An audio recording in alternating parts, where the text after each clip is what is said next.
Order. Ms. Butts, Here. Ms. Sherry, Here. Mr. Forger, Here. Ms. Rodriguez, Here. and Mr. Parker. I wasn't the last one. We got you. Thank you, Anthony. I guess we're going to start with a presentation by John Lang, correct? Now we'll start with Hannah. Oh. Oh, that's what I forgot about. Right. Good afternoon. Thank you. So we have two special guests with us today. We have Zin and Punch. They're going to introduce themselves to you, but they are with the Young Southeast Asian Leaders Initiative. So they're here for about 6 weeks in the U.S., but they're here in Cleveland for about a month. So Punch has been with Ed Stockhausen with Cleveland Neighborhood Progress, and Zin has been with Councilman Kerry McCormick's office. So we wanted to welcome them, and they had an interest in the public libraries. So we wanted them to come see what Finance Committee was all about and show them a little bit about the library. So why don't you guys come?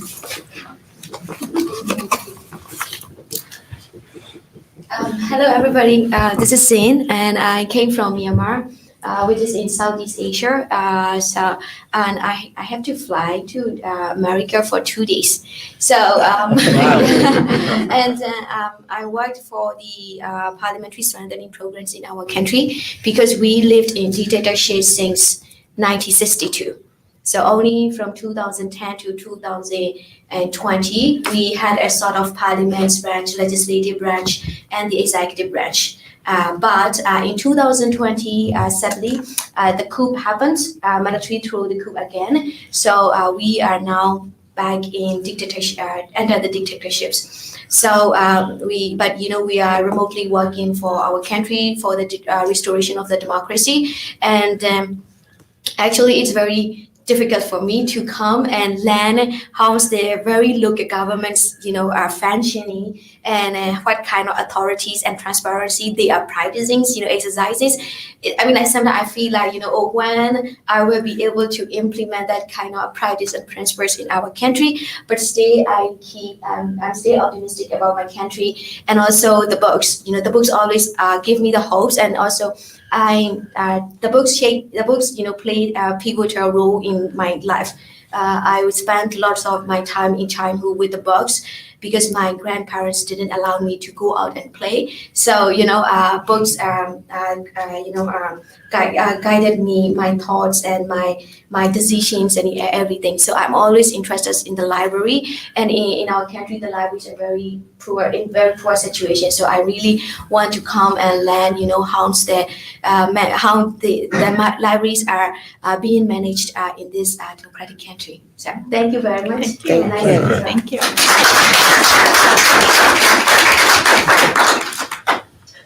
Hello, everyone. My name is Kritanan Pensiri Sumboon. Actually, everyone call me just Punch. As Tana introduced myself, even my family, my parents, it's just Punch is fine. I'm from Thailand. Back home, I'm a university lecturer. Though I'm a lecturer, but I'm not a bookwormer. But to me, to be honest, the first day that I met with my supervisor, Edward Stockhausen, we actually met here in the park between two buildings of the library, of the two libraries buildings. It was a surprise for me because here, library is much more than just reading books. All the facilities that people have here is totally beyond what we have back home. Maybe we don't really have reading cultures back home, or maybe just particularly for myself. But yeah, I'm so surprised that there are so many exhibitions, some special zone that have archive, which is pretty interesting. So I'm so glad that today I'm going to have opportunity to explore what kind of service and resource that Cleveland Public Library provide to the people. Thank you very much. It's so nice to meet everyone. Thank you. Thank you.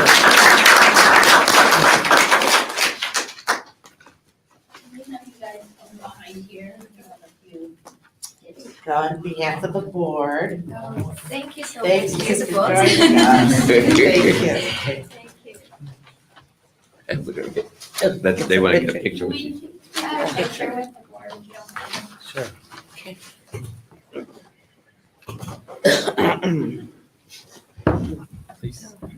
Is it okay? We can just sit behind you. No, no. Well, actually, you need to sit here. No, Yeah. no, yeah, okay, no, no, no. We can just stand behind.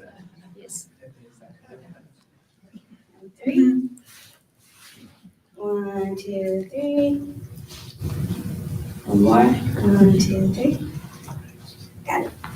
Awesome.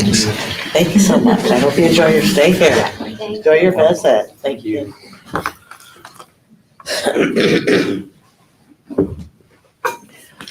Okay.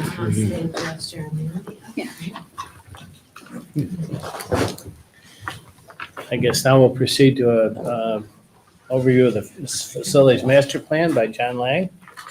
John, go right ahead. Good afternoon, everyone. Just a word of explanation before we jump into this. This is a fairly high level, and I appreciate the opportunity to speak with you all today. This is a fairly high level presentation on the status of the capital construction program, our Futures Building Facilities Master Plan. A lot of the resolutions I bring to the board on a monthly basis are very specific. We need this many dollars for this change order or resolving this issue. This is more of a chance as we're approaching the midway point to step back, take a look at where we started, where we've come, and then we're starting to look about where we're going to be going into the future. So please jump in if you have questions at any point. First few slides are word heavy, the last few slides are picture heavy, so we'll get through it. Next slide, please. Next slide, please. Okay, so the FMP, and I am going to introduce the team members who've been working on this at the end of that, so I'll get to that yet. Reimagine library facilities to meet changing service trends and community needs now and in the future. As Director Thomas likes to say, we're a five-star institution, very proud of our five-star collections, our five-star programs, our five-star staffs, and we're hearing from the community that maybe our facilities were no longer 5 stars. So this is a once-in-a-generation opportunity to reinvest in the physical plant of the library to make sure we're meeting community needs for the next generation. This was all supported by the successful levy in 2017, 7% yes vote for the continuous $2 million increase. And that gave us the financial support to go into the planning sequence. So we hired Valosky Cleveland as our master planner. We looked at every single building, every single part of our brick and mortar portfolio. And we looked at it from a lot of different ways, but essentially 2 primary lenses. How is it working as a built asset? How is the built environment working? Where is this building in its life cycle? How much deferred maintenance is piled up on it? How is it working as any homeowner would? How is it working as a building? And then second is how is it working for the community that it serves? So we looked at the collections, the programs being offered in that location, the amount of patron visits we were getting, the amount of turnover on our collections, and kind of armed with that and with the community engagement process, we did work with Cleveland Urban Design Collaborative at Kent State. We did community engagement sessions, both at the planning level and at the architectural level. We could talk with our partners at the community development corporations throughout Cleveland. We figured out what the best project was going to be. So in 2019, we published the FMP. It had a recommended project, either a renovation, an expansion, or a new building for every single one of our 27 neighborhood campuses. Next slide, please. Okay, so we broke that ground. It's a 10-year program, and I'll try not to get too much on Carrie's turf with this, but from a budgetary debt management perspective, it's not a 10-year program. It's 2 back-to-back 5-year programs. We knew we couldn't build all 27 projects within 5 years. We wouldn't have wanted to do that even if we could because of the impact it has to the communities while buildings are down. So we stretched it over 2 years. The plan was for 2 bond issuances. That was always the plan, Group 1 or Group 2. The selection process for how the buildings worked was based on neighborhoods, based on opportunities for joint development partners. We'll talk about some of those partners later in the presentation, and then on a per location basis. So just as a reminder, those are all the Group 1 locations listed. I'm going to show you a picture of all those projects in a minute, so I won't read them all now. It was a $62 million bond issuance in 2019. The current budget for Group 1 is $72.1 million. And I'll talk in a few moments about how we go through budget increase processes, what comes to board, where we seek your consultation and approval before proceeding, and where we stand with the overall program. So that's a 16.3 cost increase. And the overages are anticipated to come from the CPL building and repair capital account. We are working to maximize expenditures on the tax-exempt bond proceeds in 2024. We actually have a 5-year spend down requirement per Ohio Revised Code, and we're talking with bond counsel now. Some of the costs on Group 1 are going to extend in 2025 and 2026, mostly in the MLK and Waltz projects. And so we're working through those impacts right now. Glenville, I just want to touch on, it was not formally a Group 1 project. It was not part of the Group 1 program that board approved. But as I think you're all familiar, we had a great opportunity working with the Library Foundation and Development Office to get really an unprecedented grant from the Mandel Foundation, $3 million. That enabled us to both accelerate the project into Group 1, into the same timing as Group 1, as well as to significantly expand the scope of the project to include the innovation labs. Okay, I think that was everything on that slide. Next slide, please. Okay, Group 2, so looking ahead at Group 2. Basically, that list of branches is everything else that wasn't in Group 1. So we're standing 100% behind our commitment to reimagine all 27 of our neighborhood branches. That was our promise to the community when they supported our levy. That's 100% what our plan is right now. The FMP cost estimate for Group 2 back in 2019 was $41 million. We know it's going to cost more than that now. We're currently in a planning refresh process with Bialowski. We're looking at every one of our Group 2 project scopes, schedules, and budgets. We're standing behind that, again, that commitment to the community to invest in all these locations, but we are looking at scopes in areas where maybe the eventual project doesn't need to be as big as we originally envisioned, but still meet all the community needs. We will come back to board with Group 2 once the budget is established and to verify the scopes and the plan for every one of those locations. Tentative plan would be to start not earlier than 2025 with selection of architects and then work with bond counsel. So some of that review at a board meeting is most likely fourth quarter this year, or? We will have, we're getting the first, we've got the first progress information from the planner. They've got it out to their estimating team right now. There's a 2-month window over the summer when we, the library, can react to that and provide feedback. They'll finish up their work, just talk through the schedule, late third quarter, probably fourth quarter, yes. Next slide, please. Okay, and just, I think you all know this, but just as a refresher, I don't mean this to be too 101 rudimentary, but we come to board a lot. We're required to do so by our internal governance. And here's all the spots specific to the FMP when we do that. We got the FMP approved by the board, including the composition and the phasing of Group 1 and 2. Every time we go through a selection process for a design partner, we present that to board. We present the short list, the recommended selection, and then once we've negotiated fees, we come back, usually the following month, to bring the actual AE agreement to board. Same process for construction manager, similar process for construction manager. We have used the construction manager at risk execution method for Group 1, and we currently plan to do the same thing for Group 2. We bring the selection of the CMR, including the short list to board. That includes the pre-construction fees and the contingency upfront. Once we have a guaranteed maximum price amendment, the GMP, that's actually the cost of the work, we bring that to board. We like to bring the GMP to board simultaneous with the overall project budget. And I know you've heard some of these terms before, but the architect's fees, the guaranteed maximum price construction, the furniture and equipment budget, the owner direct costs, those are things like legal, environmental, survey, computers, audiovisual, and then the owner's contingency, the library's contingency, that comes to board. If the next to last bullet, hope not to do that, but we like to work within the owner contingency that the board approves. If that gets run through and we have additional change orders to process, either through change conditions or customer requests or deficiencies in our documents, we come back to board to get any budget increases approved. And finally, the FMP Group 2 update, which is currently in development, we will bring to board when it's done. Next slide, please. Okay, just talking about some of the features before I show you the actual projects that we've embedded within the projects, the Group 1 projects to date. Amazon-style book lockers. We heard from Public Services last month about extension of service through the vestibule book lockers. That allows patrons to pick up materials when the building itself is not open, before or after. If you're on your way home from work and it's after 6 o'clock and you've got something sent to the book locker, you can pick it up with your CPL library card. We've gone with very open and flexible floor plans. Those of you who were at the Huff opening, it's almost a year and a half ago now, and heard Director Thomas in conversation with Nick and Giovanni, will remember how that building was transformed from a typical stacks layout, collections layout, to auditorium-style seating for over 100 people, essentially with an hour or two's work by staff to do that. We have large community rooms. We're working on the after-hour accessibility plan, smaller collaboration spaces, more meeting rooms. I've listed some of the functions that we're seeing there: municipal housing courts, telemedicine appointments, music podcast recordings in some locations, gaming, in addition to just small group get-togethers and after-school study groups. We've enhanced technology, laptop lending programs, outdoor campus Wi-Fi. That was a direct result of what we saw during COVID while our doors were closed and patrons came onto our campuses to get the outdoor Wi-Fi. We're looking at innovation labs like we're doing at Glenville, mini maker spaces, kind of small versions of Tech Central at the main campus.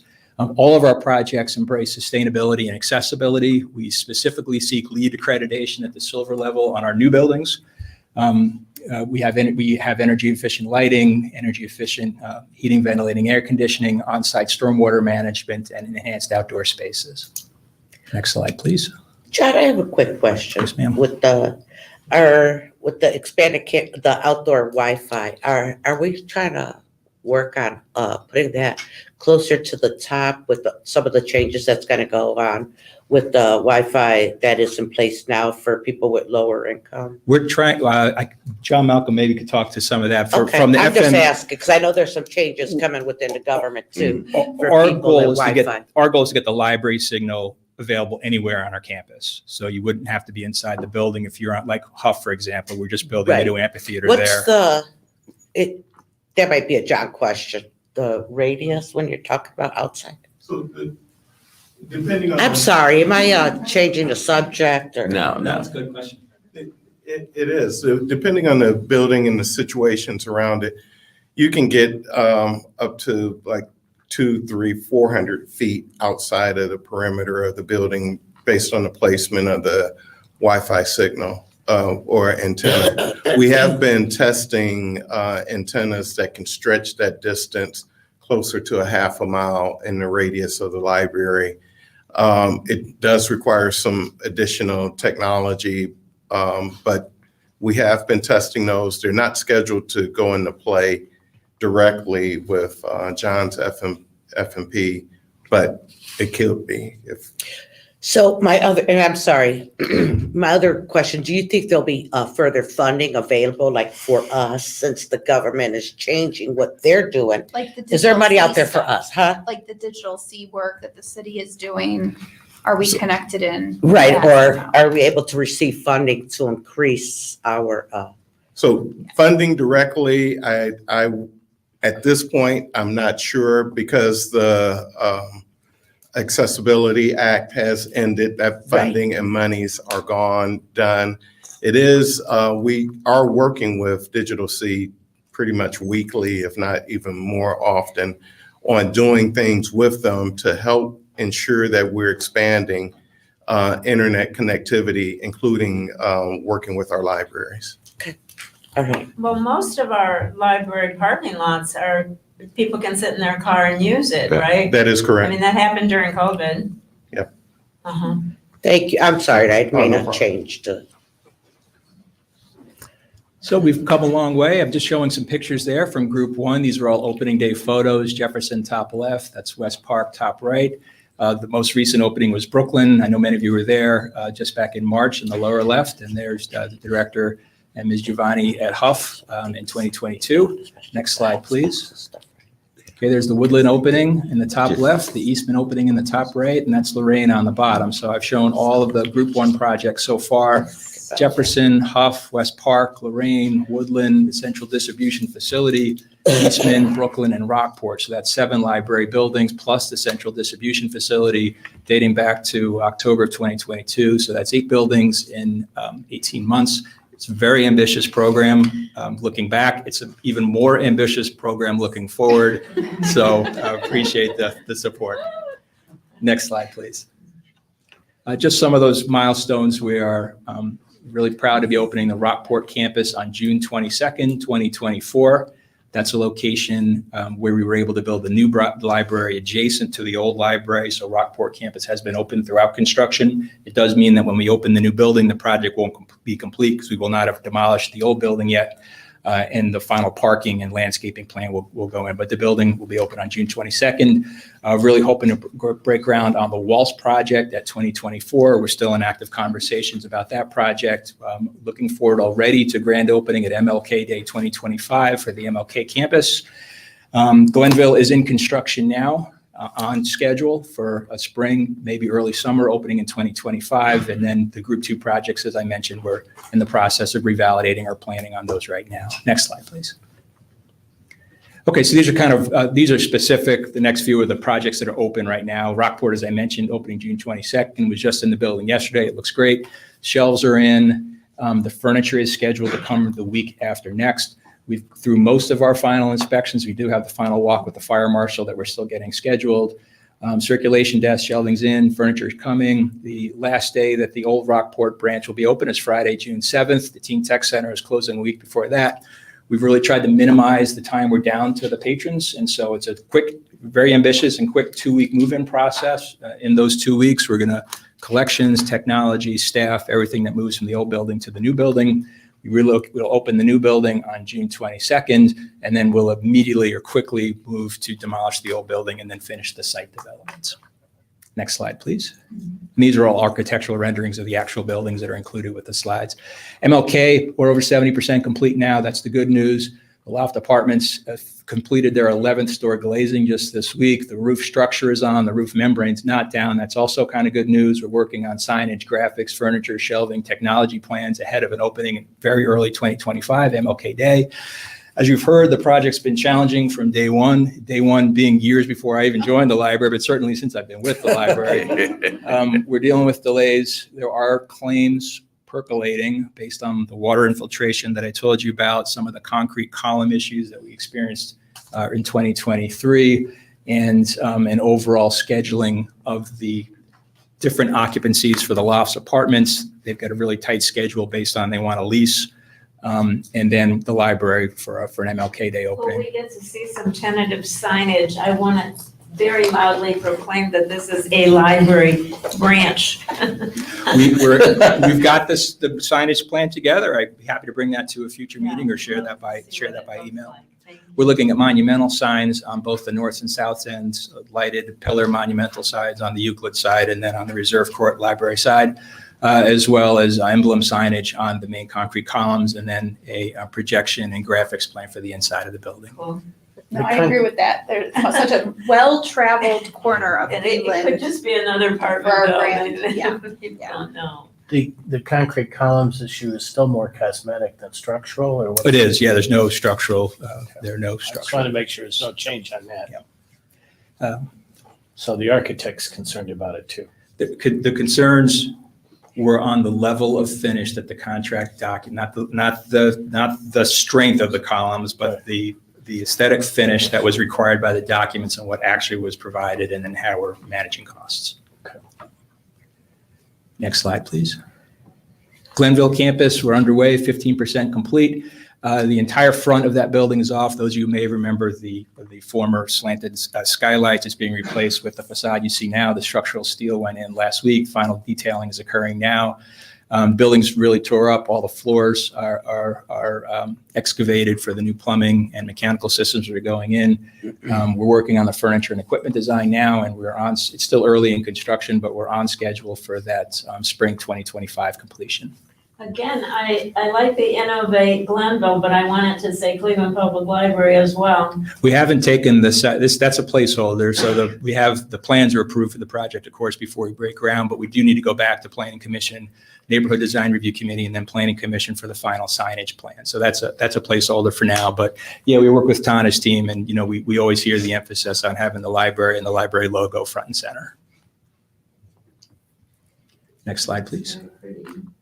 Waltz campus. I know you've heard from me a number of times on this. I keep showing the same picture. This is our We love vision. that picture. It's a great design. It's a great building. This design is permitted. The city would like to see us build this too. Our partners at Northwest Neighborhoods are still financing their financing. They've had It's been a roller coaster ride. They've had some successes, especially in terms of the city and county ARPA funding. They've had some setbacks in terms of what their guarantor and underwriters are requiring the project. So we're still in active dialogue there. I don't have a firm commitment for a groundbreaking date, but we'll be working all summer to hopefully bring that off in the fall of 2024. If that occurs, then we'd be completing the project in late 2025. Next slide, please. Thank you. I had a question just as we go through the revalidation process for phase 2. With a few of the properties, I'm thinking of Harvard Lee with the adjacent land from the city, from JFK High School, or I think South Brooklyn too, there's the extra sort of piece of property, or Memorial Nottingham. How are we evaluating potential extra land for some of these projects through that revalidation process? And because I don't want to say let's delay any of them, but if something could benefit us longer term for a larger build at a higher traffic site, and it moves it beyond phase 2, right? So That's talk a little bit about that with us. So just as a prelude, that's exactly what happened at Sterling. That was a Group 1 project, a small Group 1 project, and thought that the scope of what we were envisioning maybe was not going to fully meet the community needs, and then CMHA was doing a master plan. So we agreed we'd pause that to see if something would shake loose. That hasn't happened yet. So we might end up back where we started, in which case all we've lost was a little time. But we do look for those opportunities to find a partnership and for land acquisition. The FMP formally identified 4 locations where we needed property: Rockport, Huff, and Woodland, all complete. Rockport's still under a license. We don't have title yet, but essentially complete. And then Collinwood, which we're looking to expand our parking as a Group 2 project. We have been in active dialogue with both the community and with the city on their request for proposal for the JFK site redevelopment. We're kind of tentatively listed as a potential institution, governmental institutional occupant of the site.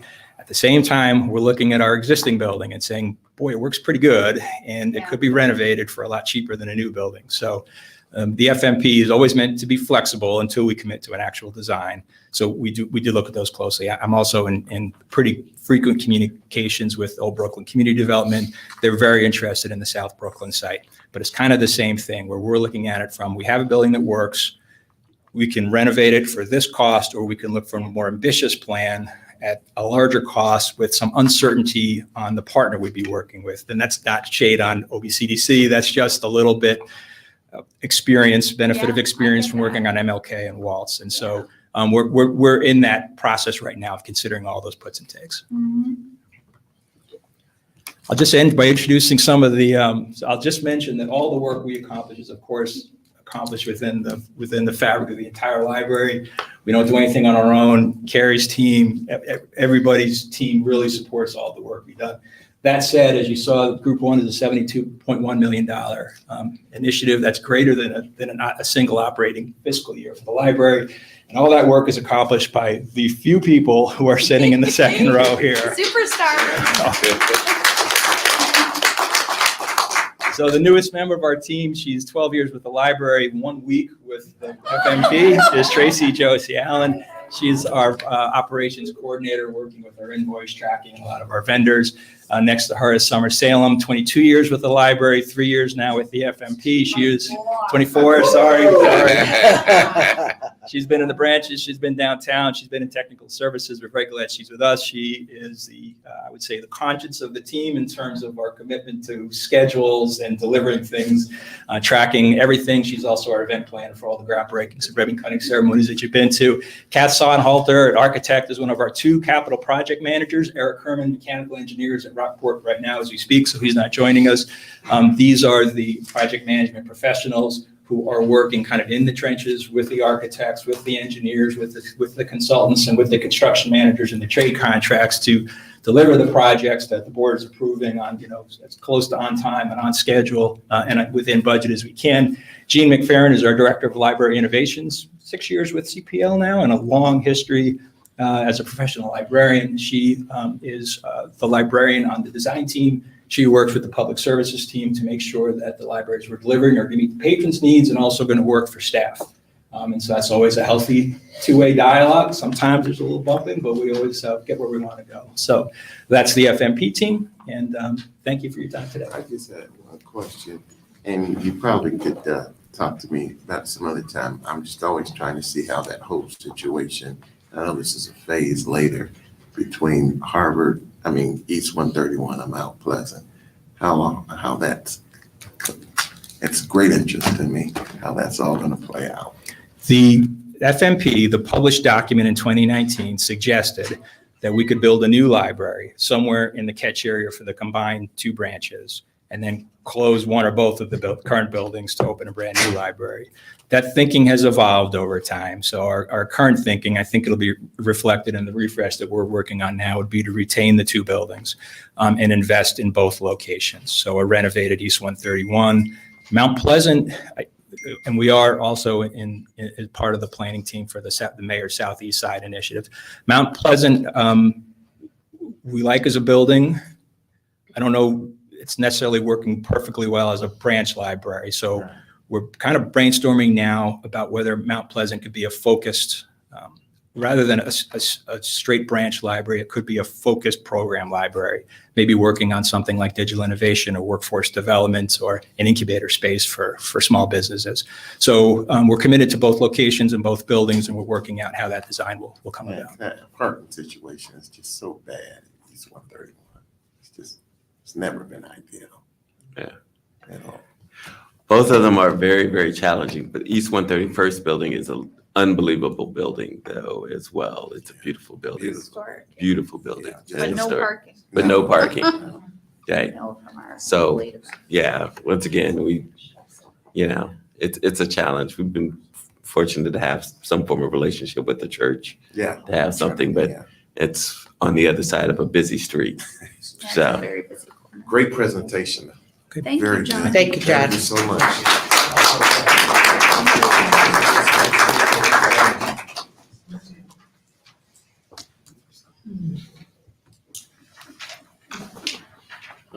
Lost my place here. All right, at this point, we'll go to the Finance Committee meeting, and these are resolutions to be brought on Thursday. Exhibit 1 is a resolution to accept the gifts for month of April. Anything outstanding there, Carrie, to point out? No, there's actually for this month just $7 marked on here, and that's really from all the branches saying, keep the change. Is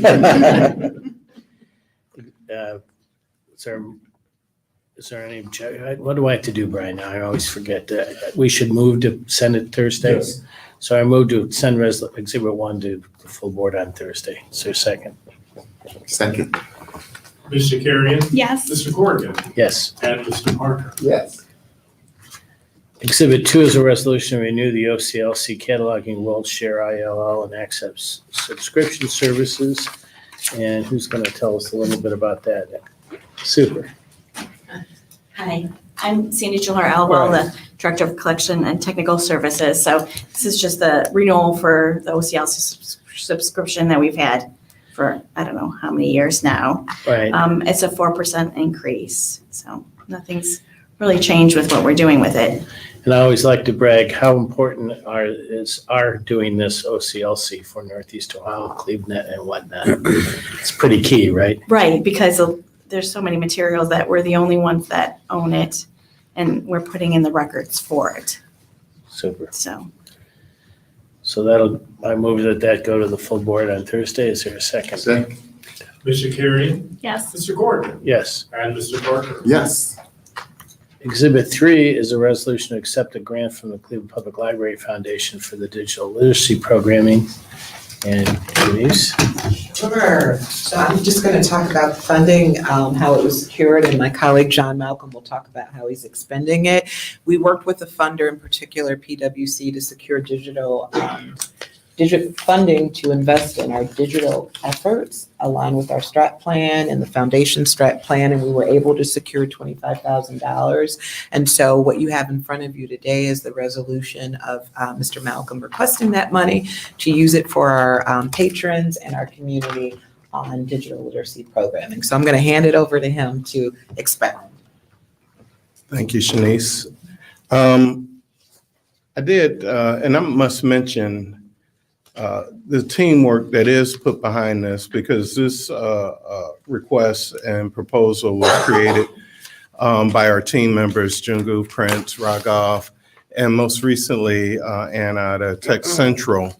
From this, we're requesting the utilization of the funds for a couple capstone cohorts, or very similar to capstone. One, bridging professional, academic, entrepreneurial, centered around community engagement that fosters skill acquisition, personal growth for the individuals that participate in the program or this cohort. They will be of teen age, around the same scope that we have for Studio 525.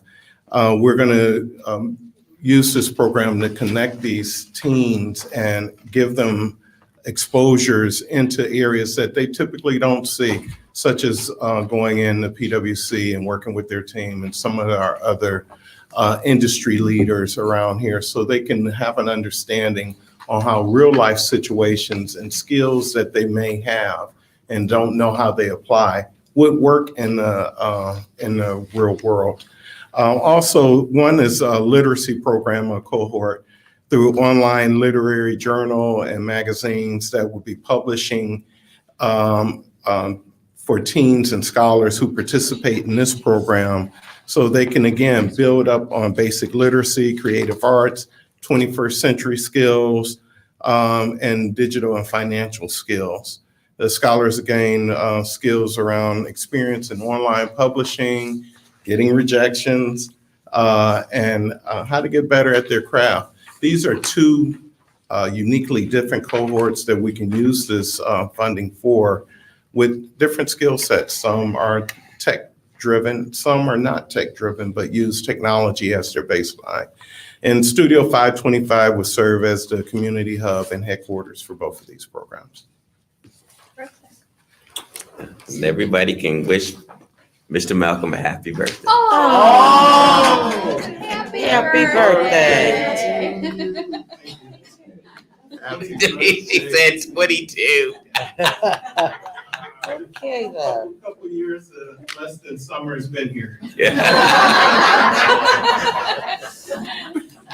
I just had one question before I move it, and that is there a reason that we don't mention PwC in the resolution? Because they're Yeah, well, because the funding was broad enough for digital literacy and it's not restricted. And so it's really coming from the foundation as opposed to PwC, but the foundation recognizes the gift from PwC. okay. I just didn't know whether we should be doing it here too. You don't think it's necessary?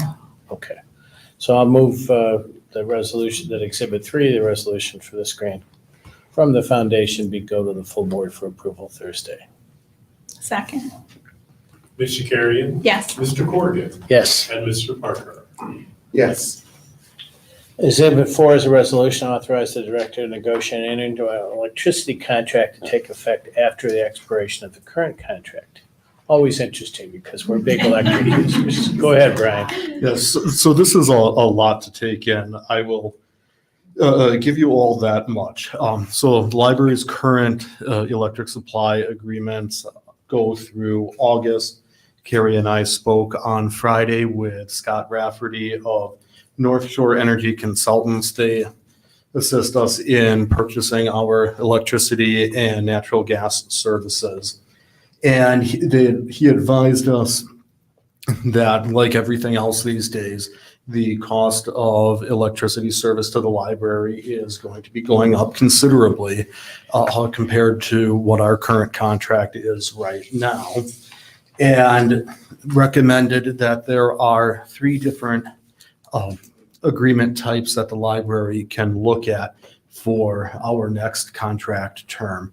And those are what's called a capacity pass-through contract, where everything is fixed price for the library. That is, there are 4 charges to in every electric bill for the energy that you actually receive, the energy that is lost in transmission, for ancillary charges, and then what's called capacity, which is a fee that you pay as a user based on how much energy you use at the peak time of energy consumption in the summer. So with what's called capacity pass-through, we have a fixed rate for the first three, but the capacity charge is going to change on an annual basis. We also have another option, which is called a bilateral agreement, where all four are fixed for the first year. Then after that point, the capacity charge can go up or it can go down. And finally, we have the option to enter into what's called an all-in contract, which is all four of those features of an electricity bill are locked in, sort of, for the term. I say sort of because if the capacity rate goes up from what the energy companies anticipated when they quoted the price, they're going to pass that charge along to us on an annual basis. That is not really fixed. So it's not really fixed. Wow. So through our discussions with Mr. Rafferty, he really recommended that the library look at pricing under either the capacity pass-through or through the bilateral, through the bilateral contract. But he said we should look at pricing from all three, and we would be best served to look at pricing for more than a 12-month term, something along 24 or 36 months. So the resolution before you is asking for authority to work with our energy consultants to find the best price for a 24 or 36-month term in either of the three pricing formats or contract formats that are available to us, and then to enter into a contract for that one and then present it at the next board meeting after we enter into a contract. And this would involve both First Energy and Cleveland Public Power. Or is Cleveland Public Power separate? It's Cleveland Public Power separate. Okay. So how many of our facilities then are affected by this? What's our split right now? That one I'm actually, LSW and Lakeshore is on CEI, which would be this. Right. And I think we have about 17 branches under Illuminating So Company. more Yeah. than half. Yeah. And then. And what's Maine? Maine is CPP. Means And Main LSW. split, Oh. Main and LSW versus. Get out. Yeah, well, Sheesh. No, we did that on purpose. Oh, we did, Right, okay, right, that's what I mean. Yeah, Maine is Campus. CPP and LSW is CEI. okay. Or It Illuminating. was done on purpose when the buildings were built to assure that we were not hurting CPP and the mayor and the council's Gotcha. aspects there. And then it became part of the controversy with Turner then during the construction. But in any event, that's the way. And John, I guess the thing to say is we haven't been terribly handicapped by having the two suppliers at Maine and LSW. No, it's worked so far. So you have to think about it, on a site by site, and they have different processes. And, First Energy requires you to pay up front for capital improvements. CPP will roll it into your bill. So they're unique, but I wouldn't say one hinders us in any way. Okay. Do we have solar right now on any of our buildings that then, because that will affect or is that looked at separately once we decide what our contract is? I'm thinking more about how are they pricing this for us if there is solar now and we are getting a discount, right? We don't have solar now. We don't, Well, okay. Well, we have the the solar Rice rights. branch. We have what I would call that. I mean, we're not, it's not really Gotcha. affecting our bill. It's more of a demonstration project. Okay. We have considered solar on one or two projects, Glenville for sure. Yeah, I was gonna comment on that. Glenville, we got all the way through design development with a solar array on that roof. It might be worth asking the question at least how that would impact the contract. Because I think, my understanding is once it's hooked up, your meter just goes in reverse, basically. I don't know if you would have any, how that would interface with. I think our capacity is based on the PLC of the previous 12 months. 12 months for that 5-month term. So that would affect us probably 2 years later. Right. The other, at 24 and 36, I think it's good to get the options, but also they're offering 48 and 60 now. Yeah. So I would add those in just to see. But of course, then future planning phase two, if solar becomes more, but also from all news reports, electricity costs are only going up at this point, right? So looking at the Right. 48 and 60-month option, I think would behoove us. And we can make motion here when we recommend to the full board for approval that we include 48 and 60-month options in the resolution. It was something that we had discussed with the energy consultant, but we're leaning away from it just because the pricing right now is a lot higher than it was Yeah. 4 years ago, but we didn't necessarily want to be in a position where we would be locked in for that long of a period with, potentially higher than market energy rate. Yeah. It's completely off this in a sense, but Langston Hughes' geothermal experiment never really amounted to much, correct? Correct. Okay. Those who care about the history on that, I'd be happy to talk about it, but we don't need to do it now. So I will move that Exhibit 4 go to the full board for approval on Thursday. Is there a second? Second. Ms. Shakarian, Yes. Mr. Corrigan. Yes. And Mr. Parker. Yes. Exhibit 5 is the tax budget for 2025, and what's the news here? Well, this is our annual resolution that's brought before the board, so our board can pass this resolution before June 1st, so we could get on the CMSD board meeting for June, so they can pass our tax budget on or before July 19th of 2024 per Ohio Revised Code. So we could submit our alternate tax budget information forms to the Budget Commission. So for this year, we have determined that we will request $69,500,000 from our tax sources. And this is really a very high level overview right now. This is just us demonstrating our need, that we need these tax sources in order to for our expenditures. So we're requesting $42 million from our property tax and $27,500,000 from the Public Library Fund. And I also included background and detailed information on behind here. So if there's any questions that you have on this, I'd be happy to answer them.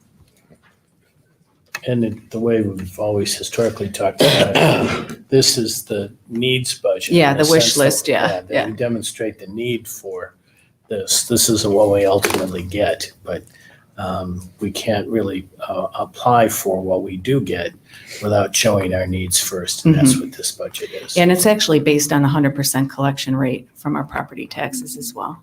Which has never been the case. No. Mm-mm.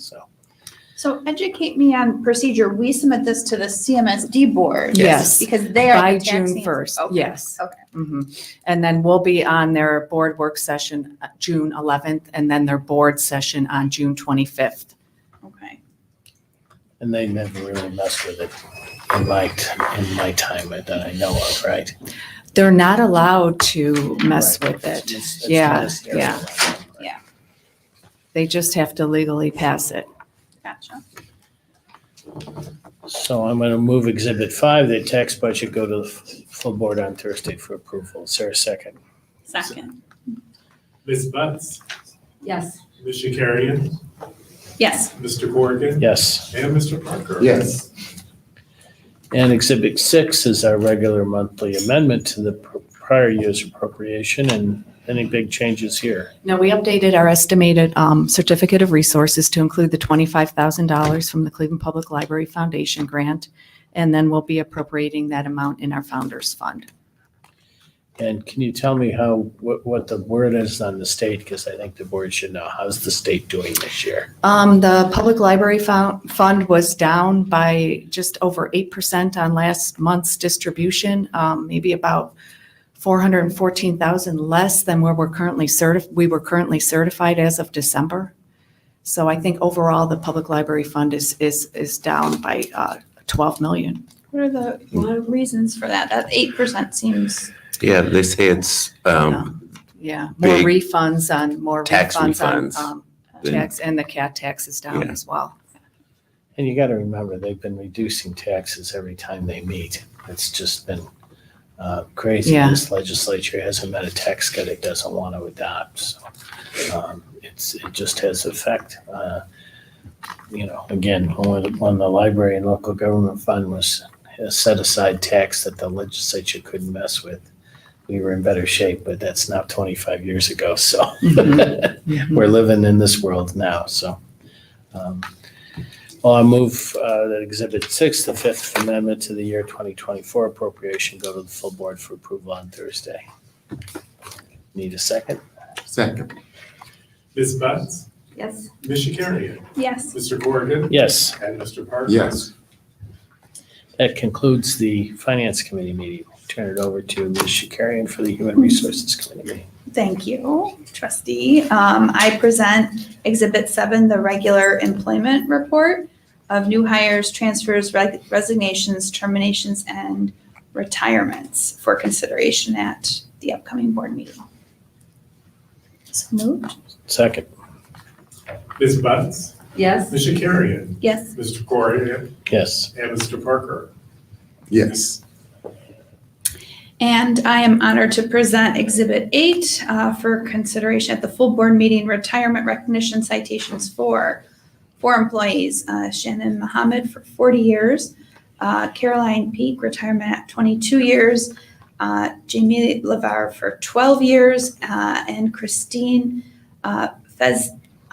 sorry, I went to high school with her and I forgot how to pronounce her last name, and 33 years at the library. Still moved. Second. Ms. Butts? Wow. Yes. Ms. Shakarian? Yes. Mr. Corrigan? Yes. And Mr. Parker? Yes. And I I want to hope they point, can be here on Thursday. So we believe Carolyn Peak will be here, and also probably Councilman Polinsik will be here to provide her with something. And maybe some of the others. Jamie will probably be here. Nice. for those that don't know, Caroline went to Columbus again on legislative day. So Oh, good. she's not relaxed yet. Yeah. Director Thomas, does it help if board members attend the CMSD board meeting, the work session on the 11th of June or the 25th related to our budget, or do you? I will be there on the 11th. Okay. Yeah, Is that Carrie. the more important one, just to show some support, or? Well, well, I'm trying to see, because there will be a candidate there, hopefully you. So I think for those who want to I be might as supportive well of go. you will be there. And then any board members who would be available to come there to be supportive of it and of the, I think also Good thing. annually, we should make a practice of it as we're working to get to know the Yeah. boards better. That's a moment, and so I'm happy to attend, since I'll already be there. yes. Thank Yes. you. That concludes both the Finance Committee and Human Resources Committee meeting. We'll see everybody Thursday. Thank you. Mitchell?